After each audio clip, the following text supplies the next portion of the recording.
આણંદ જિલ્લાના નાપાડ વાંટાથી અડાસને જોડતા 2.75 કરોડ રૂપિયાના ખર્ચે બનનારા નવીન રોડના ખાતમુહૂર્ત મુદ્દે છેડાયો હતો। આ રોડનું સત્તાવાર ભૂમિપૂજન કોંગ્રેસના જિલ્લા પંચાયત સભ્ય પિયુષ રાજ અને સ્થાનિક કાર્યકરો દ્વારા કરવામાં આવ્યું હતું।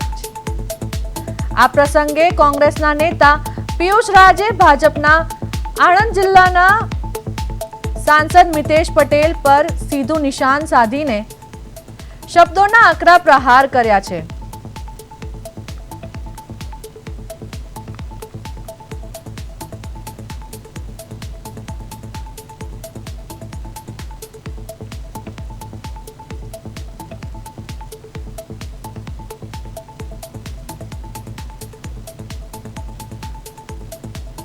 तो कांग्रेस नेताए आक्रोशपूर्वक जणाव्યું કે सांसद ગામના લોકોને ખભે બંદૂક મૂકીને ફોડવાનું કામ કરે છે। આ ખાતમુહૂર્ત બાદ જિલ્લાના રાજકારણમાં ભારે ગરમાવો આવ્યો છે।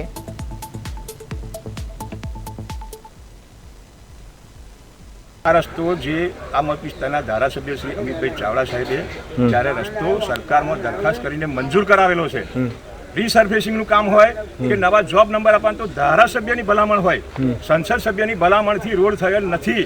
એટલે લોકોને જે ખોટું જે ગામના અંદર જે છે લોકોના ખભે બંદૂક મૂકીને ફોડવાનું જે કામ કરે છે, ફોડવાનું બંધ કરે। આ સાંસદશ્રીને મારી એટલી ખુલ્લી ચેતવણી છે કે લોકોના ખભે બંદૂક મૂકીને ફોડવાનું બંધ કરો અને જે સાચું હોય સાચું કહો, બાકી ખોટું કહેવાથી તમારાથી મત નહીં આવી જવાના।